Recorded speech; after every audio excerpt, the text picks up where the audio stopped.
Packing tape and electricity are not to be mixed together under normal circumstances. In this circumstance,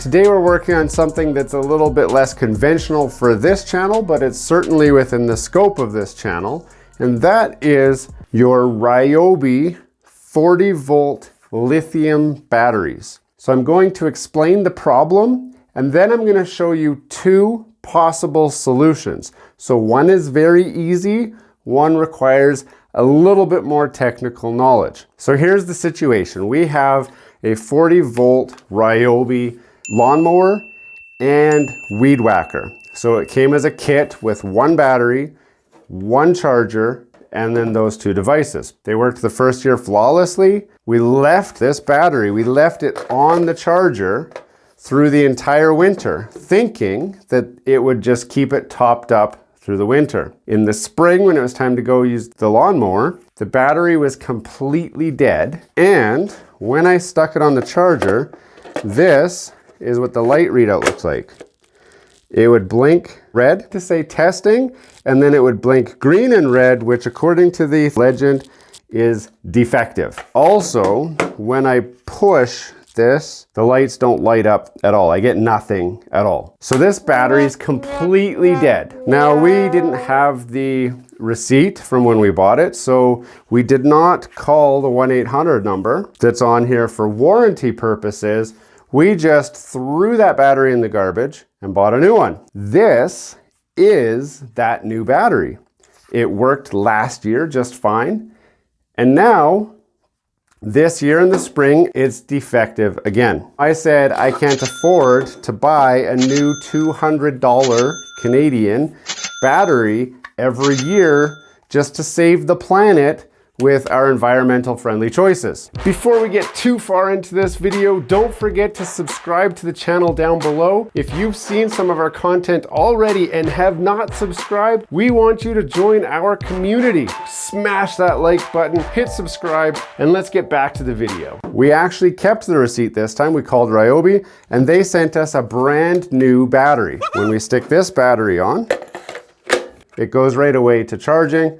And if I push that button, it is charging. It's almost full. But the warranty did not require the old battery back. Today, we are going to try and save this old battery.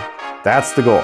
I have written old on here, and on here I actually had written old and I scratched it off. So we can keep track of which battery is which. One of them also is a 5 amp hour battery and one's a 4 amp hour battery. So you can tell that I'm not gonna do any funny swapperoos, and I'll show you when I'm done that both batteries are working, not just one or the other. First thing we need to do is, we need to open this battery. I don't wanna stab myself here.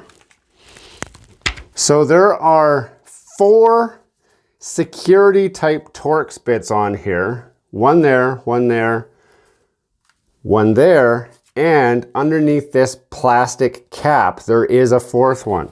So don't just think there's 3. I'm using this tiny little screwdriver with a very small Phillips head on it. And all I'm doing is I'm just jabbing it in here until it pops, and then I can pop that right off, just like that, to get the cap off. You do not need to keep this cap because you don't need to put it back on.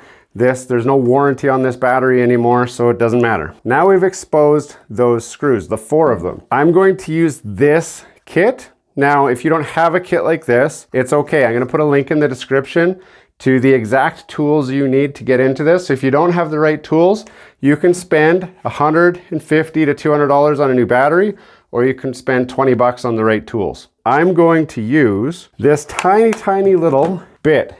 Now, what's special about this bit, it is a regular Torx bit with a tiny little hole in the middle. That is called a security type bit. And the reason you need that is inside the middle of these, there's a little nub that sticks up. If you didn't have this hole, it wouldn't go in to open this up. You must have a security bit. So this is called a TS10. T stands for Torx, S stands for security, 10 is the size. I realize it's going to be funny when I tell you this, but the actual size of this is a TS15. I don't have a 15 in this kit because I used it for something else and lost it. So a TS10 will work if you have a TS10. So I stick that into this little handle, and we make sure this is the old battery, and we're just gonna go like this and pull these out. They're quite long, actually. Now we need to try and split this case. Now you might be able to just pull it by hand, as I'm doing right here. You can see it's already coming up. This is actually just a sticker, so I just used a knife, cut the sticker, so that this just pops off just like that. That will expose the circuit board. There is a proper circuit board in here, and you can see here's the test button. And when I push it, none of the lights are turning on. The first fix for this is, there is a thing that says RST. RST stands for reset. If the controller on here gets out of sync for whatever reason, it might just need to be reset. Now this has been sitting for a year dead, so it might not have enough juice to even reset, but we're gonna try that first because this is the easiest one. To perform this fix, we're going to use a paper clip, and I'm going to just go like this and make a tiny little reset tool. I've made it into a loop like this with just little prongs so that I can stick them into the reset tab. Now you just want to stick them into this reset tab. You don't want to touch any of the other circuit board because you can short something out, especially if it has a charge. So all we're gonna do is stick it in that hole and stick it in that hole. Wait a couple seconds. After a couple seconds, it should reset it. And then I should be able to push this button and see something happen, which in this case, nothing's happening. And that's because it's been dead for so long. So I'm gonna pull out my meter and just see how many volts we've even got in these cells. So I'm gonna stick it on voltage. This is an auto range finding meter. It switches between AC and DC all by itself. This particular meter is actually quite expensive, and that's because my regular profession is an electrician, and this is a good tool for an electrician. It's way overkill for what we're doing here. If you don't have one like this, that's fine. I will put a regular budget meter, which will also work, in the description. So there's a ground on here. This big guy right here is the ground wire. So that's the main ground for the whole battery. This terminal right here is the positive terminal. So I can test this battery here, and this battery is making 41 volts. As you can see, the red light came on the meter, and I've got 41 volts. This is the good battery, obviously. This battery, if I go positive to negative, I get nothing at all. That doesn't mean the cells are bad. That just means that the controller has stopped putting power through the negative contact on here. By going from this point here, the ground point here, to the positive point here, that's actually checking the voltage at the cells themselves, and it bypasses all of the circuitry.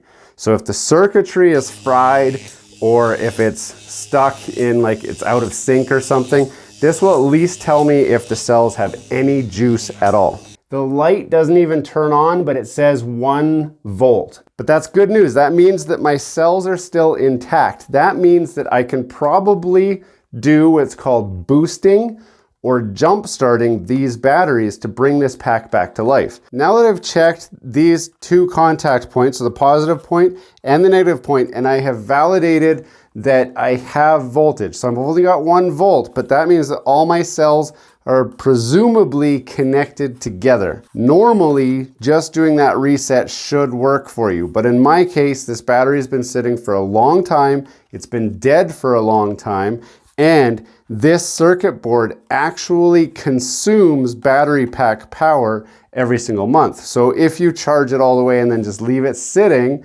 month after month after month after month, it will discharge itself, which has happened. So it went so low that it wouldn't charge, and then it continued going lower and lower and lower and lower. If you catch it in time, the reset trick should work. Now, the next step includes a lot more parts that you're gonna have to buy. And again, I'll put links in the description to these parts, but I'm gonna show you what they are. This is a DC to DC voltage booster. We've got V in on this side, it says V in, and we've got V out on this side, which will go out to the thing. So I'm gonna use this. Now this is just an old laptop charger cord, and it has 19 volts out at 2.1 amps. If you don't have an old laptop charger cord like I have, There are cords you can buy on Amazon. Again, I'll put the link to that in the description so that you can get that. These batteries actually have a well-documented history of going flat and requiring this procedure that I'm about to do in order to bring them back to life. If you have batteries like this around your house, you will likely need to keep this setup in order to bring these back to life more than just this time. So it's a worthwhile investment because these batteries in Canada are almost $200 and this setup costs $30 and I can bring this back to life multiple times. I need to know what is positive, what is negative on this. Now I've chopped the end off of this and I've stripped my wires. So I'm just gonna tape this to my desk so that it's not falling down all the time. And then I'll be able to attach it and do all that stuff. Then I'm gonna plug this end into the wall. We're gonna bring my expensive meter back. Again, you don't need an expensive meter. Now, this should be volts DC. I'm gonna go like that, I'm gonna go like that. And I got 20 volts.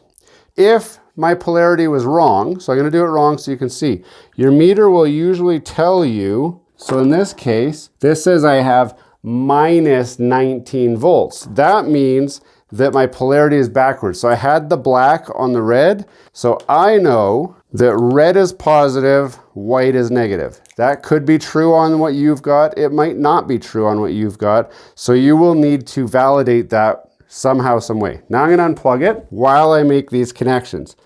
And you want to go to the V in, and you want to connect positive to positive and then negative to negative. And we're going to tighten that up. My connection to my line in is complete. I'm going to plug it back in. You will notice with it plugged in that it's reading my voltage and it's got a light to say that I've got output. This is an adjustable DC adapter. So on this one, there's a little screw right here. This is a multi-turn screw. I need to boost the voltage on this to at least 30 volts. We need to set the no load voltage on here to a voltage at least equal to 30. I'm gonna go to 35 volts if I can. Well, I'm gonna adjust this little screw. This is also really neat because if I push this button, it says the voltage in, it's got a little blue light to say my voltage in is 19.5 volts, excellent. And if I push that, then it switches to the output side. And you know it's the output side because it's the side that has V out. And again, this is a multi-turn screw. That means I will have to turn it many, many times to get the voltage I'm after. So I'm at 30, 31, 32, 33, 34, and 35. Now you don't have to be exact. This is not an exact science, but I should have 35 volts coming out. If you don't believe this, you can use your meter to check it. Now that it's at 35 volts, I'm gonna show you how to prep the battery. So I'm gonna unplug this for now. What we need to do is put power on the positive terminal and the negative lead over here. I'm gonna show you one way, but there's a couple ways to do this. In my case, I'm going to use just some regular old speaker wire. And all I've done is just separate it out into two separate strips of speaker wire. I'm going to make this piece my negative battery wire. What I'm gonna do, I've stripped a lot of it here. I'm going to fold it in half like that so that I've got a big surface area. And then I'm gonna put this on the negative and then I need to hold it in place. Now, I'm gonna use packing tape. I'm going to put this on there like that. And I'm going to stretch that over that like that. This is now a negative terminal. This is as good as a negative. I'm gonna trim this a little bit shorter so that I can connect it up. And I'm gonna connect that up to here on the negative terminal. I'm gonna go V out negative. Now I'm gonna check it, just give it a little tug. It's tight, those are still tight. Excellent. My negative is complete. This one will be my positive. I'm gonna prep the end similar to what I did with the negative, except in this case, I'm going to create a loop like that. And I'm just gonna go up underneath and like that. So now you can see here, this is just wrapped around here and it's tight. Now if I want, I can tape it. I don't think I need to tape it because I don't think it's going anywhere. And I'm going to cut this end off and I'm going to connect this to my positive wire. In theory, this has been all connected correctly. I'm going to validate that I'm actually connected to my cells properly. So I've got my meter still on, and I'm just going to go to these two contacts here. And if it's right, I should get that 1 volt. And I do. So I know that these are connected to this and I have continuity. If you have any kind of electrical understanding and knowledge and whatever, I can already hear you cringing about my use of packing tape. It is not an insulator. It does not work in normal applications, and packing tape and electricity are not to be mixed together under normal circumstances. In this circumstance, the packing tape will be just fine and it'll be okay. I know it's not the right way. I'm not showing you the right way right now. What I'm showing you is the inexpensive way using things that you have around your house. Normally, you're not going to use speaker wire for electrical anything. It's not designed to carry electrical loads and all of that. But most of us probably don't have the proper wire. But you probably have a spare chunk of speaker wire. Speaker wire will work for this application. Now that it's all hooked up, I'm going to plug it in. And in theory, it'll just turn on and start charging this battery pack. If something goes wrong, there'll be a fantastic explosion, but I'm hoping I'll just plug it in, there'll be a slight buzz, and it'll go. So here we go.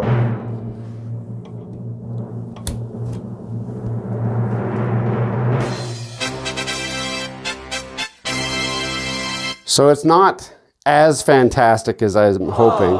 It's actually pulling so much current through right now to try and put juice into this that it's causing my power supply to disconnect. The power supply that I'm going to be linking you to is actually a 5 amp power supply. This one can't provide enough juice to actually charge it right now. I'm going to leave it like this because it is putting some juice in, but it's going to take a little while longer to charge this up. If you're using a power supply from home, it would be nice if it has at least 5 amps of power. If you don't have 5 amps of power, you're going to potentially be having the circuit drop out on you. At this stage, I just have to leave it. Ultimately, I need to wait until I have 30 volts in this cell before we can move on to the next step. So if I check this right now, I've got 14 volts coming out into the battery. And that's fine because this battery is so dead that the cells are just eating all the power that this thing can provide. It's only going to be 14 volts on my output voltage until the cells start to charge up. And then as they charge up, this will start outputting more power and more power until ultimately it's not drawing as much current, and I should top out at the 35 volts, the output voltage that I set this to. That's what we're going to wait for, is me to hit that 30 volts. So I got to go away and then I'll come back. But if you've set this up, you should expect to see the same thing as I did, where it'll go. This power supply, if it stays on for you, will be reading the voltage that I just read, that 14 volts. That's okay. Wait a couple hours because it'll take at least a couple hours to put the juice into here. And then you may need to turn that screw to keep boosting that power back up, but it should eventually come out to 30 volts. Okay, so it is the next day. We've had our little voltage converter running for about 24 hours. Now the cell voltage is above 30 volts. Now I set this to 35 volts because I actually wanted to bring it higher than 30 volts because the charger looks for 30 volts.